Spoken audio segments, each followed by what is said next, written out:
Merci Simone pour la présentation et merci pour l'invitation. Guten Tag, meine Damen und Herren. I now will switch to English because I'm more fluent in English than in French. I'm sorry about this, but maybe this will change in future. So first, I'm pleased to present today the most recent research results of our research project NEUROPRAG, which is funded by the Federal Ministry of Education and Research of Germany. And the aim of the project is to in people with acquired language disorders, for example, after traumatic brain injury or dementia.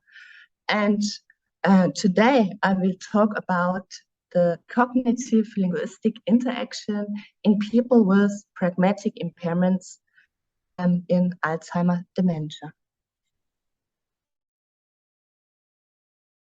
The feature of our project is that we not only use tests to assess cognitive abilities and linguistic abilities, for example, with the Montreal Cognitive Assessment, but we also use questionnaires to assess the impact on social and communicative participation.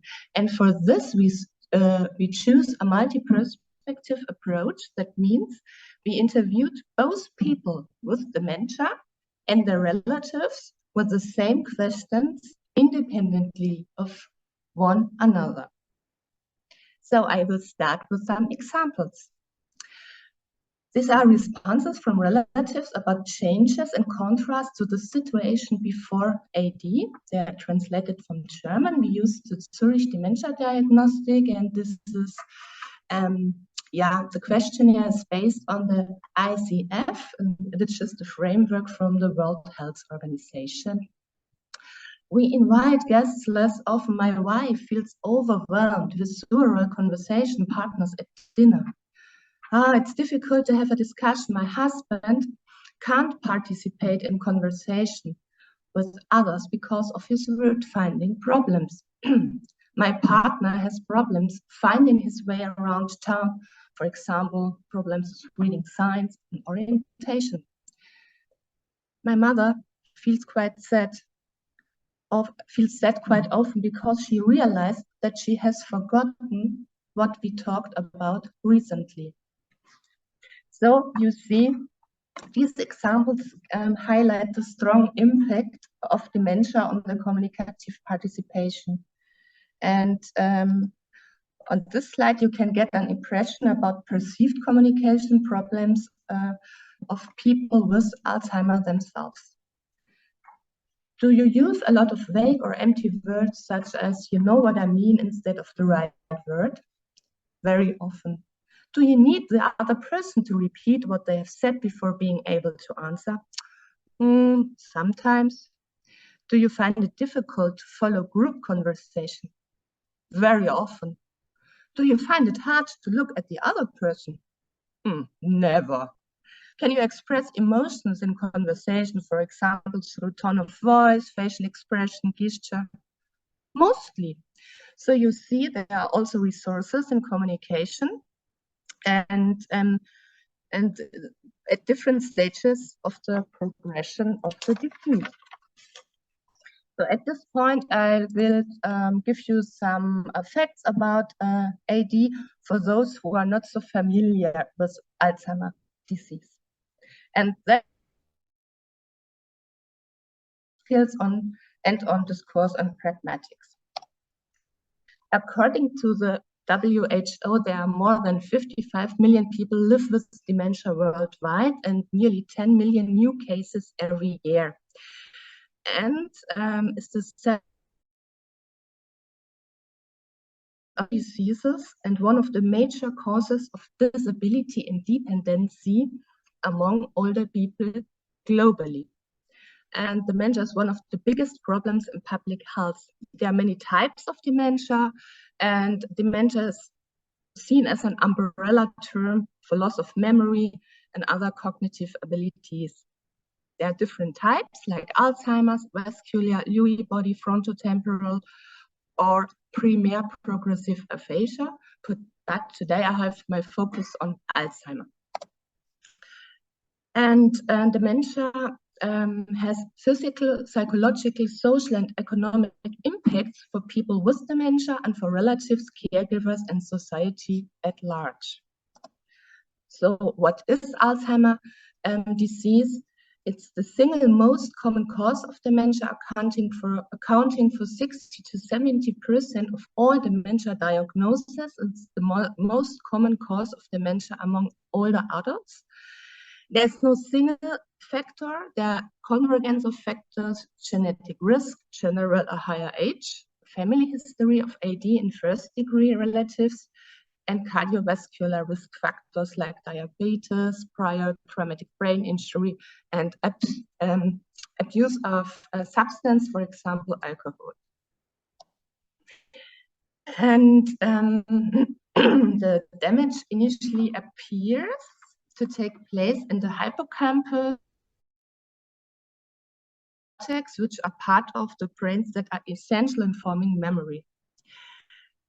But changes in the brain may begin a decade or more before symptoms appear. In the initial phase, there are toxic changes taking place in the brain, and there are abnormal buildups of proteins that form amyloid plaques and tau tangles. In the final stage, you can see this on this illustration. The damage is widespread and brain tissue has shrunk significantly. The earliest appearing hallmark symptoms are deficits in episodic memory and working memory, but as the disease has more and more, cognitive functions become affected, and there are then persistent impairments for people with AD on communication, social interaction, occupational function, and independence. So, what do we know about language in AD? Language assessment plays a crucial role in the clinical diagnosis in AD. Language impairments are considered as behavioral markers. Therefore, speech and language therapists and psycholinguists play an important role in the diagnostic process. There are findings from literature, from reviews, that the decline of language in AD is hierarchical in nature. That means late acquired aspects of language deteriorate before aspects of language which are acquired early in development. That means semantic and lexical aspects are more vulnerable than phonological and syntactical aspects. And this hypothesis is called last in, first out hypothesis, for example, by Louise Cummings, who is very famous about her work in pragmatic disorders in general.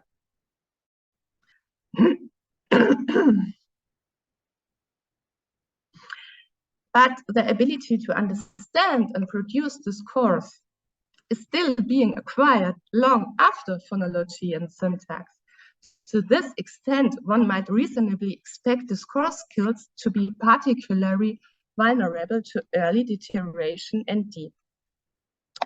The next 3 slides give you an overview about structural language functions at different stages of the disease.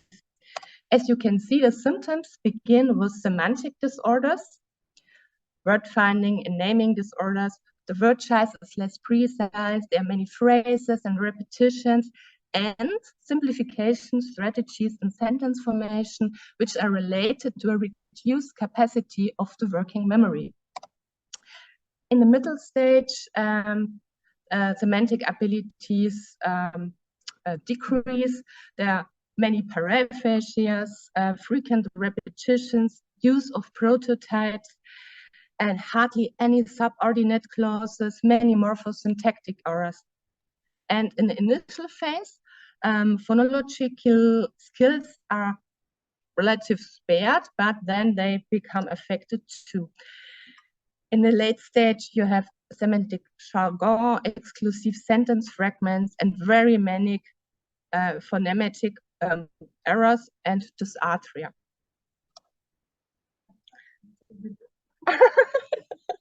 Merci beaucoup.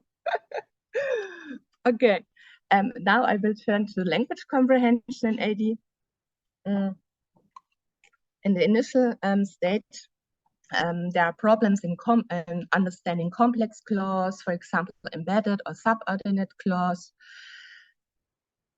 There are also first problems in understanding idioms, metaphors, and sarcasm because they need a lot of executive skills to understand the non-literal meaning in a certain context. In the middle stage, there are then additionally beginning problems in auditory comprehension on word level. The reading comprehension seems to be in some people less affected, and this could be a resource. And in the late stage, on all modalities, we have severe impairments, and this is a big problem for the people who live with them too. So let's have a look on discourse production in the early stage. You see the loss of the red thread. They are beginning in understanding and producing the gist of a story. People with AD are impaired in adapt their thematic progression to the prior knowledge of the interlocutor, and this is also related to problems in switching the perspective, in problems with cognitive flexibility. This causes verbose, and there are mistakes in pronoun use. In the middle stage, the incoherence is increasing. And in the late stage, there's hardly any successful verbal communication possible, and the people are often mutistic. So, a short critical summary of the studies on language. Also, there are now some studies of discourse pragmatics. There are a few studies who examine the interaction of impaired discourse performance and social participation. And on the other hand, we know that early oral expressive skills may be impaired, but what about understanding of written language? Could this be maybe a resource? At the moment, there were no studies worldwide, and none in German so far, that systematically examine discourse disorders with standardized assessments. So are there differences between discourse comprehension and production? And yes, hardly any studies on the relationship between disorders on the discourse level and restrictions in communicative participation. Yeah, and what do we know about the influence of cognition and social cognitive function on different discourse tasks? So the outline of our study was to examine if and whether and people with AD display differences in various discourse tasks as measured by the MAKRO screening. Is it possible to expose communicative resources? And how can the relationship between language and social cognition be described? The study was conducted between June 21 and August 22 at the Alzheimer care unit at the ACU of the neurological clinic Bad Aibling. And this is about an hour drive away from Munich, near the Alps. And a special feature of the facility is that people with AD can live there for some weeks and together with a relative take part in an intensive therapy program. There are special group therapies which focus on self-maintenance therapy for people with AD and their relatives, and it's a short-term residential treatment program. Here's the design of the study. It was a prospective cohort study. We had 30 people with Alzheimer dementia and an age and education level matched control group. We applied different standardized measures, for example, the Montreal Cognitive Assessment, test of attentional performance, different tests of verbal fluency, a test for emotion recognition and discrimination, of the Florida Affect Battery, and the reading mind in the ICE test, which measures skills of theory of mind. We use the MAKRO screening, which assesses the discourse level and the ability to draw inferences, and of the Montreal Protocol for the evaluation of communication protocol MAC, the subtest understanding of metaphors, which I unfortunately can go into detail because of time constraints. Use the questionnaires you already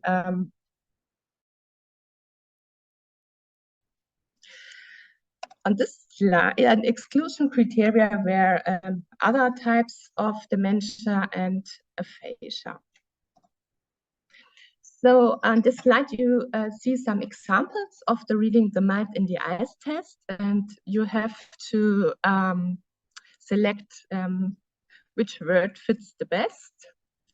And in the Florida Affect Battery, this is quite easier, and you have to say, is the expression between this and this picture same or different? So here, which word fits the best? Insisting. And here, tentative. Okay, it's not so easy for healthy people either. So let's have a look at the MAKRO screening. It's a screening tool for measuring comprehension and discourse production. It consists of 4 subtests. And it tests discourse production and comprehension for different types of discourse. And I will focus today on narrative discourse. We collected norm data on the basis of 120 healthy adults from 18 to 85. There are age-related cutoff scores too for the adults. And the average time is to conduct is 45 to 60 minutes. You can administer each subtest separately. And we also have a parallel version, so you can measure therapy treatment outcomes, for example. And the text construction is based on a situation model and models like the structure building framework of Gernsbacher. Here you see the 4 subtests, text reception, text production and inferences. We didn't administer the procedural discourse task, so I will focus on the 3 here. In the picture story, the instruction is, please arrange these 4 pictures into a story and tell a story based on these pictures. Look closely to every picture, tell the story as so someone could not see the pictures. Please do also mention what might have happened in between. And you can only solve this task when you put your focus also on the cat. And you have to recognize what is happening between the picture, and the punchline is the cat steals the fish and the woman thinks that the man ate the fish, but the man or the other person is absolutely clueless because he or she was reading all the time the newspapers. And this requires switching the perspective and theory of mind. And there's a quantitative analysis with a focus on semantic content and the amount of core propositions. And there's also the possibility to assess the behavioral observation. And you can also analyze the content, for example, the amount of thematically false proposition, meta comments, and repetitions. On this slide, you see an example of the subtest text reception, and this is an extract from the text translated from German. And there are questions who ask for implicit content and questions who ask for explicit content. On this subtest, the instruction is, please complete the missing line. What might have happened in between? Mr. Glaser's friends come by to congratulate him on his promotion. On the next day, he has a heavy headache. What might have happened in between? Write a sentence. It must explain the outcome of the story. So let's have a look on the data of the participants.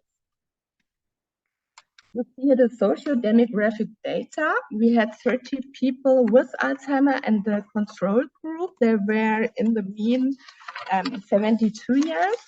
We had 9 females in our sample and 21 males. The onset of first symptoms ranged from 12 months to 156 months. And they had in the MoCA screening,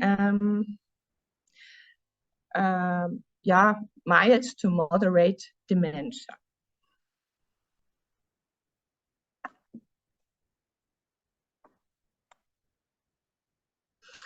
Yeah, now I'd like to move on the results part, and yeah, the data is still fresh, so we haven't evaluated everything in detail yet.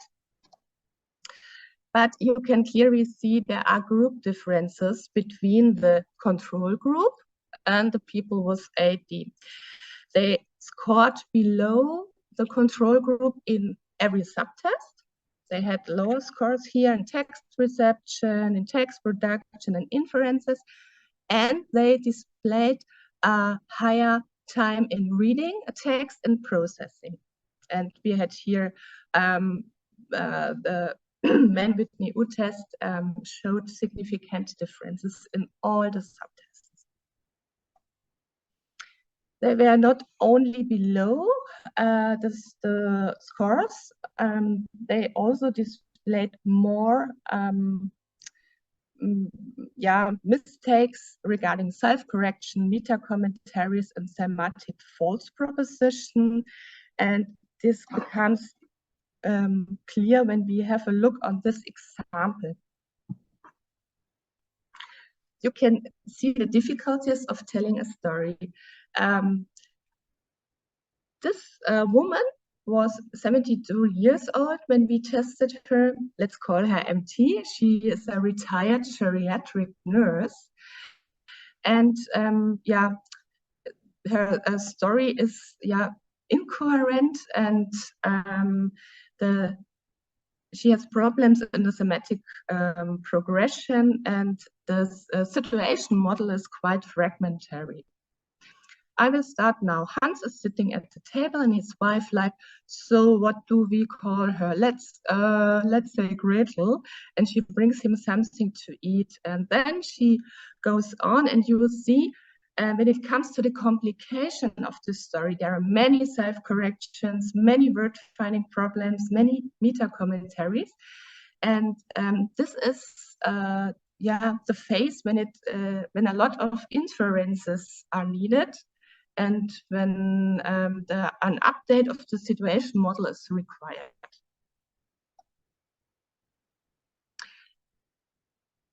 We looked on differences between single subtests, and we found something very interesting.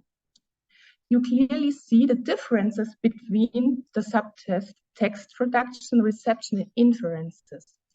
In text production and text reception, the performance was below the cutoff score from the normative sample, but in the subtest inferences, they displayed a quite better performance when you look at the median here and the cutoff score.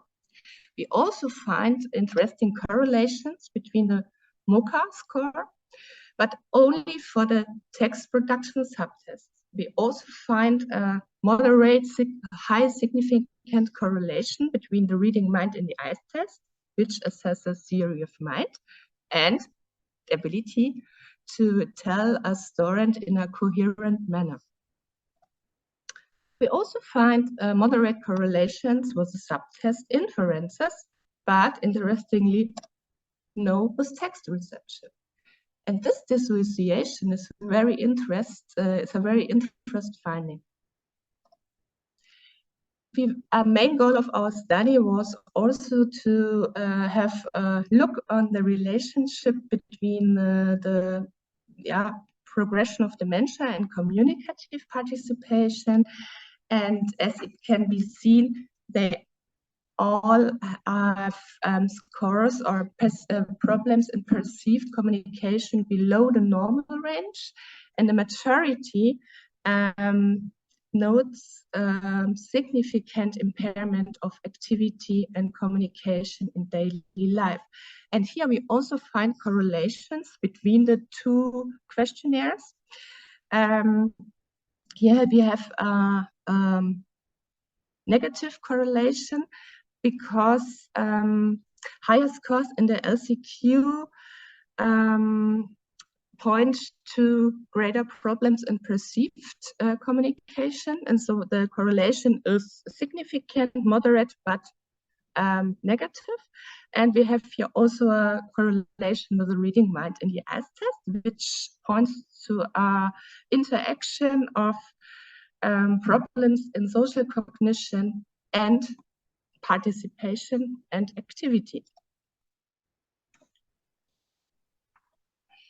When we compare the subtests regarding emotion and social cognition, you see that the median on this box plot here of the people with dementia is above the cutoff score. So they had here a good performance in the discrimination of affect, but in the reading mind and the 𝐼𝐻 test, they displayed scores below the cutoff score.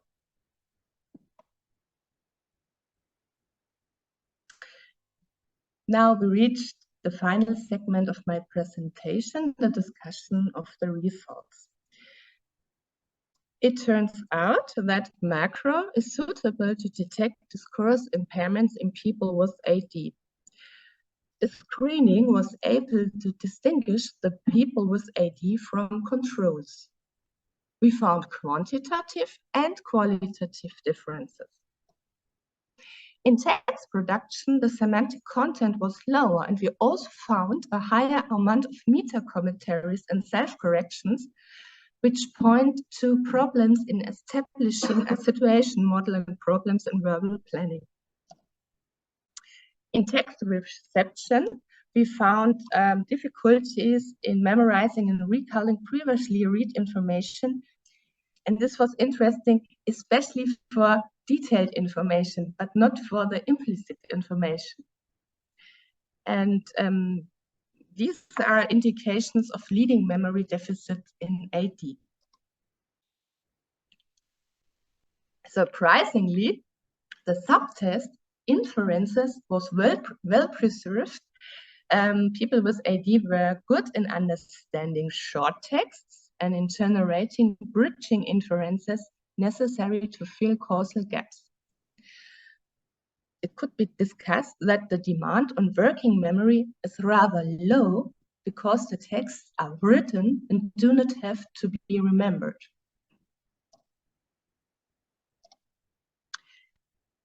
What can we conclude about communicative participation and activity?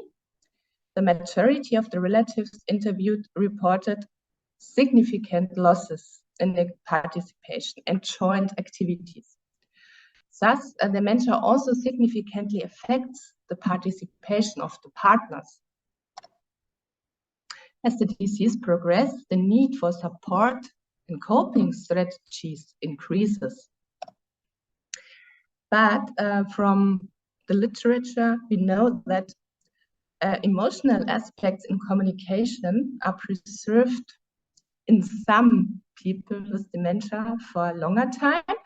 So they display good skills in recognizing facial expression, gestures, and emotional prosody. This also reflected in the significant correlations between the scores on the reading the mind in the 𝐼𝐻 test and the questionnaires of the historic dementia diagnosis.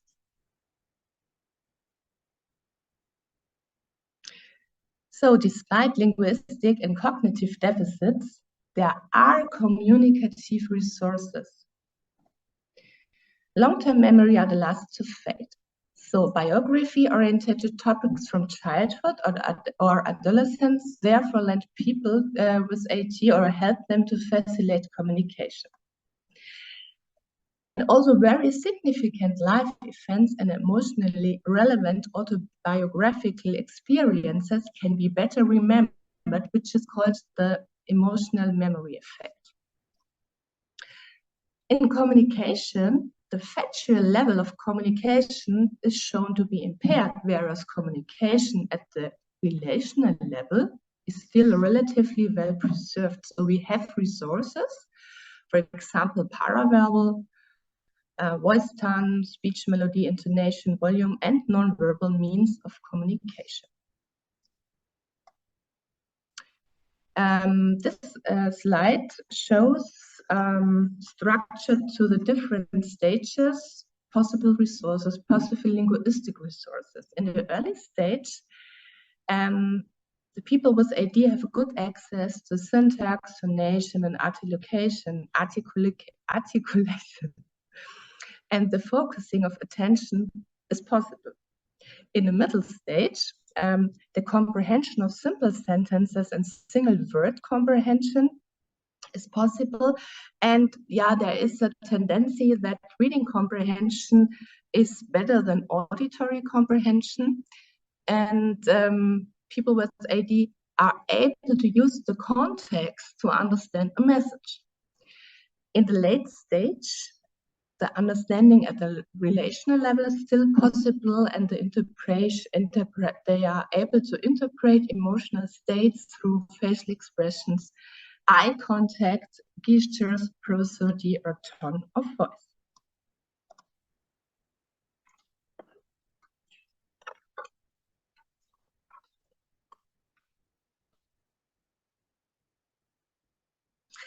We had also other significant results of our study regarding the utility of psycholinguistic models, and they can serve as a framework for modeling impaired discourse in people with AD. We also found out that the assessment of impaired discourse abilities should be an important component in the diagnostic process in individuals with AD. Discourse impairments can result from a disturbed interaction of general cognitive and specific processes of language planning.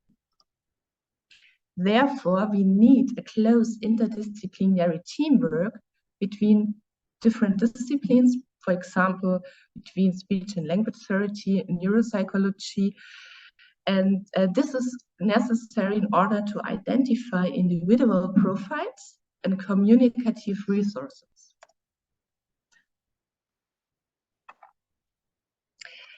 This illustration shows the interaction and the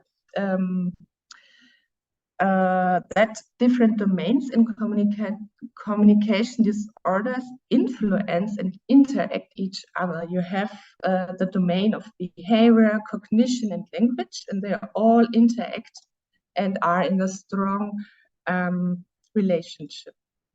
Language, cognition, and behavior.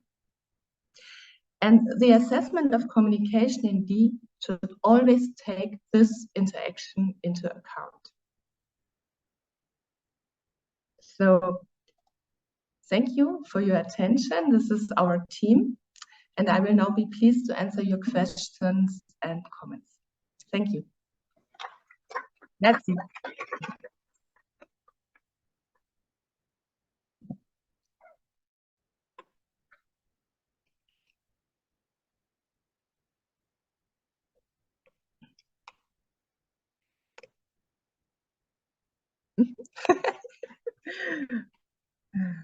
Thank you. Very interesting. Thank you. Presentation. Lots of things to discuss. Yes.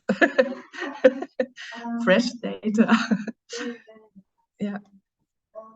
I have a very specific question regarding your sample of persons with dementia. go back to your table because I don't really remember this a lot. Yeah, just here. But I was wondering from the point of the state, dementia stage of the population. Would you say that we were in the early stage of dementia? I mean, because your test is discriminatory between persons with dementia and persons without dementia, but you know, there are very different mild cognitive impairment. Yes. So yeah. Maybe go a little bit into depth in that. She was diagnosed, I think, 3 years ago, and she had on the MAKRO screening 16 points. That is like mild Alzheimer to moderate Alzheimer, mild to moderate. And yeah, we need more participants with mild cognitive impairment as a control sample for people with Alzheimer, that we can say, okay, this discriminates beginning of Alzheimer and yeah, maybe symptoms of first cognitive decline. Okay, so if I understand well, the majority of the population that you examined, the middle stage, in the middle stage, yeah. Okay. But we had really individual differences. There was a man around 82, and he had the diagnosis for 13 years, and he had one of the best results because he had good cognitive reserve, a good environment, coping mechanisms. Yeah. So this is really you need to separate your sample, that you have always to have in mind. There's so individual mechanisms about about coping mechanisms and how they're functioning in different situations. In different situations. Yes, because they also have a lot of communication. Yeah. Okay, so I see. So the test is not a means of detecting, let's say, the beginning of a deterioration process, but really to discriminate between Alzheimer's and dementia and non-dementia, because you had also and you can detect resources, but this person, she was not good in a text reduction task, but she had 28 points. That means above cutoff score in the inference subtest. She was really good in read and understand written texts. And maybe in future we can conduct in other facilities people with dementia in the in the beginning phase, in the beginning state of dementia. Yeah.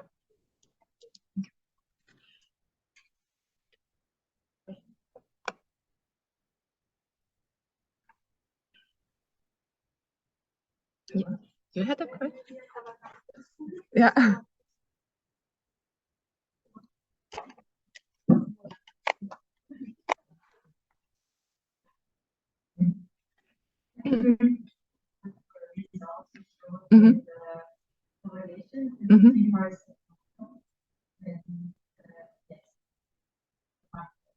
Yeah.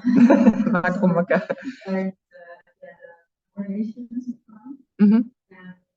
But just that seems not confirming that experiences are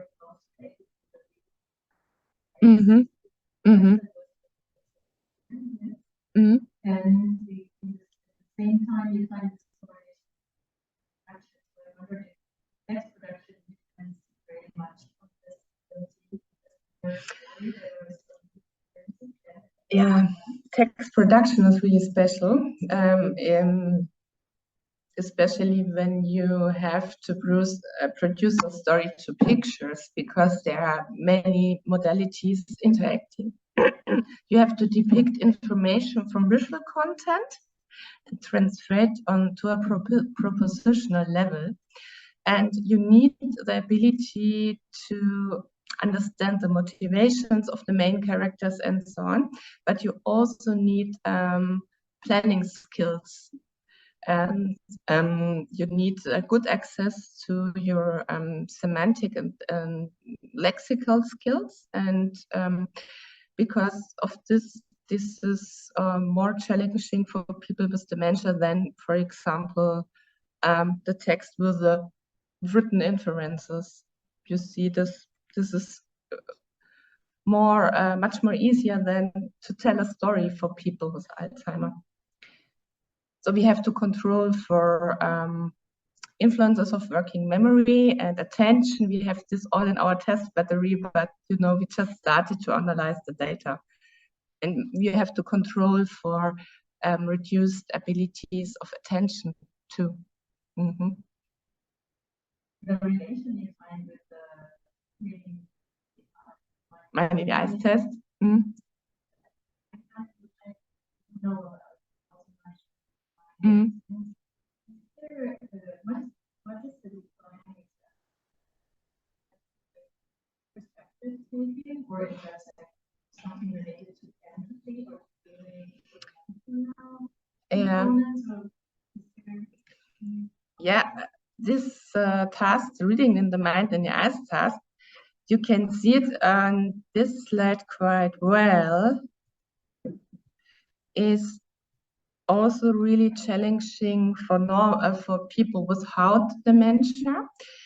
The total scores is you can get 36 points, and people without dementia they have the mean score of 22. So this is really a difficult test. It requires not only executive skills, it requires also emotion perception and the understanding of emotion adjectives. Yes, you have to have access to your reading skills too. You need language, you need understanding of emotions, you need executive skills, selective attention. There's a lot of confounding in this test. And so that's not easy to detangle. Yeah.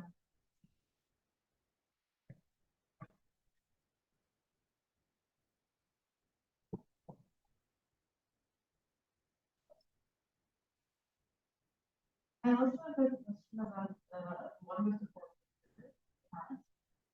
Which one? Four pictures, the cat and the fish. And the cat and the fish.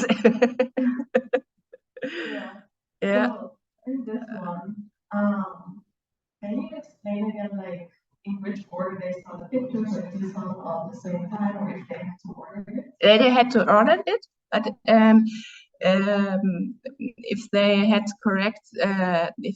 had sequenced it not in a correct manner, we corrected them in the coherent manner. And then they had to tell a story to the pictures, and this is 1, 2, 3, 4. They saw it all at once at one time on the table. All 4 pictures on one table. Yeah, it's because I first read it wrong because it's because of this on this slide. So but it was in one line. 1, 2, 3, 4. I see. Because I was wondering if the person also, because I thought it was very odd. They were focusing on the knife, like they're missing something, like maybe they want something. So it seems like they they see the picture in this size, and so you can see the details clear. Where's the cat looking at? Maybe I can make it, yeah, bigger. So you see the cat is looking at the fish, and she comes back with a nom, nom, nom. Then she comes back, and he's reading all the time. You know, you see the newspaper, and then she comes back. And healthy controls infer that the cat stole the fish. Yeah, I just wondered if they stuck with their original reading of the wrong order. No, they had it in we checked it, we controlled it, and yeah, and then they after the right sequencing, they should start with a story. Yeah. Yes. Like with you mentioned that memory and issues on some of these tasks are a little bit difficult to disentangle. Yes. Right? Yeah. Are there, like, if you look at the results individually, are there people that score pretty well in memory tasks, but bad in some of these discourse tasks, or do they often go together?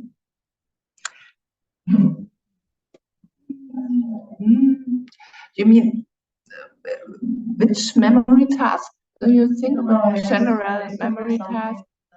Maybe in the cognitive tests. Yeah. We just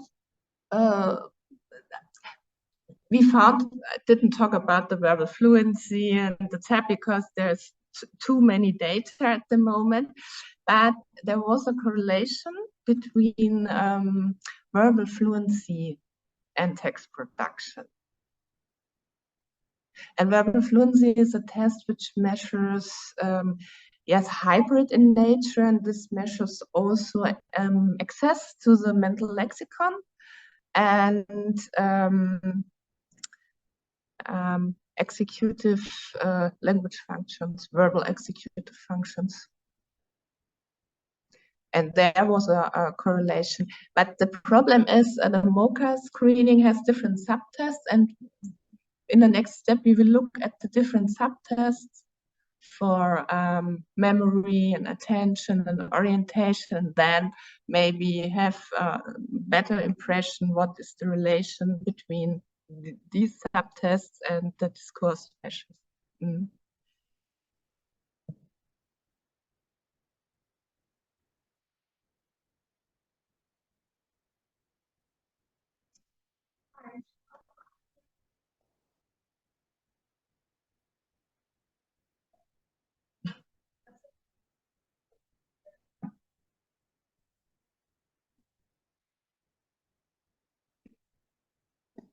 Yeah. Yes, much more. Yeah.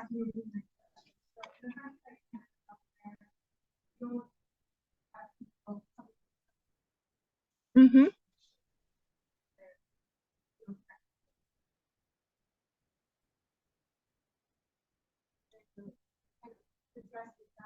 Mm-hmm.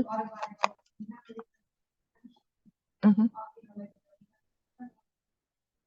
Mm-hmm.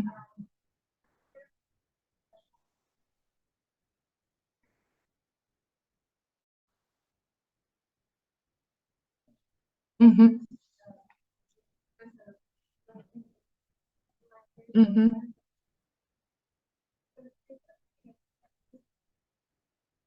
Mm-hmm. Mm-hmm. Mm-hmm. Mm-hmm. Mm-hmm.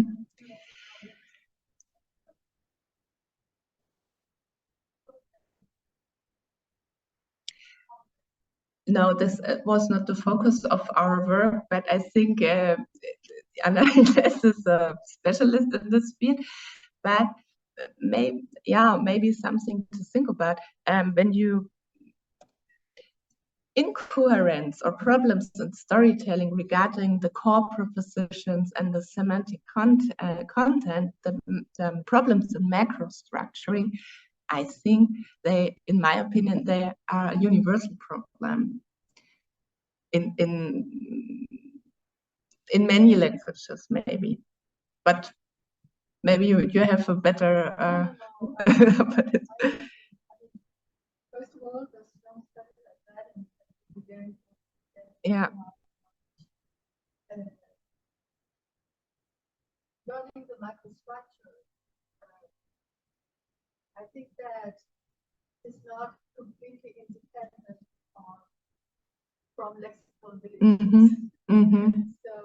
it will be difficult to say, and there's so many profiles also in communication depending on the stage of dementia, and even in the same stage of dementia, there's such a wide variety of communication profiles, and difficult one test or a complex diagnosis of a lot of data, and probably models that very diverse. And maybe, yeah. Yeah. Yeah.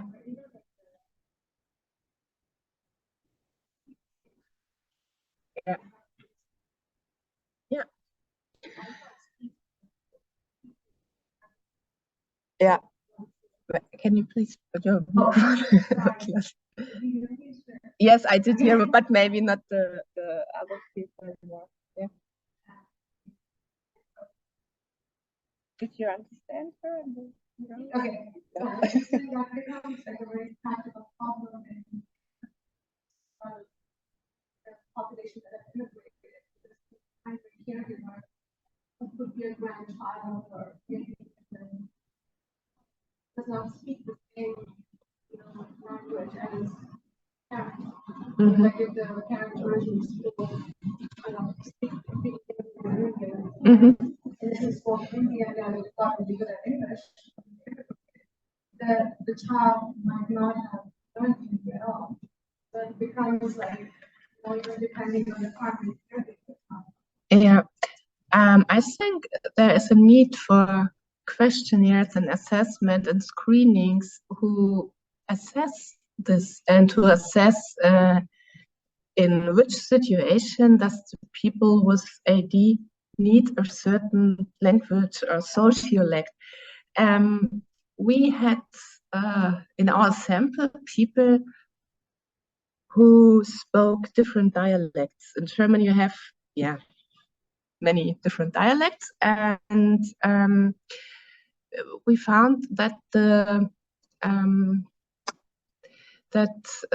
relatives said that sometimes they talk only in dialect and forget about the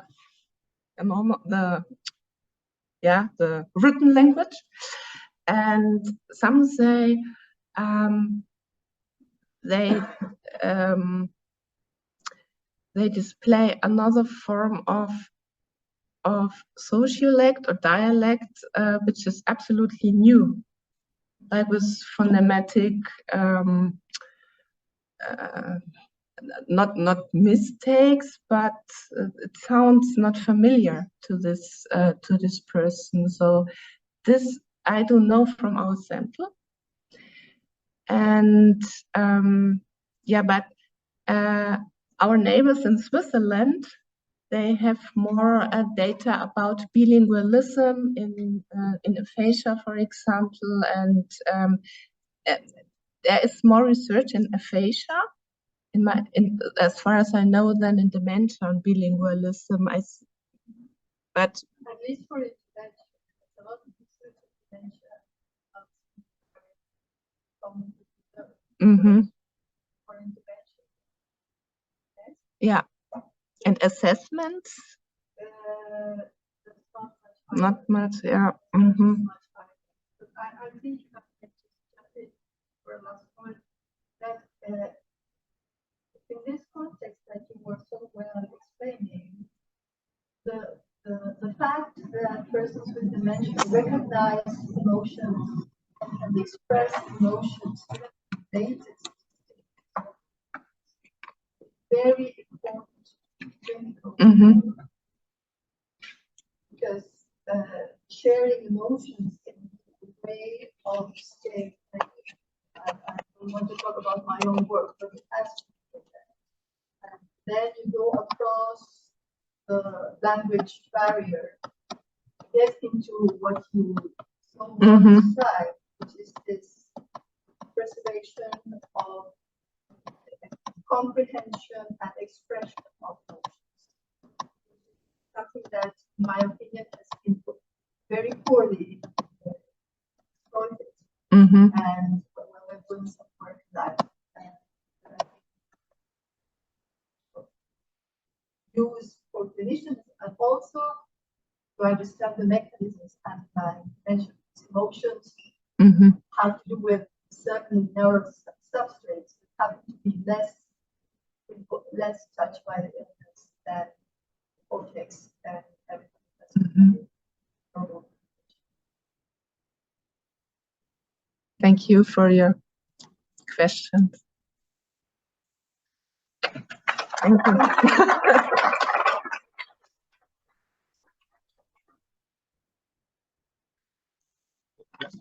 J'ai juste un petit commentaire pour tout le monde.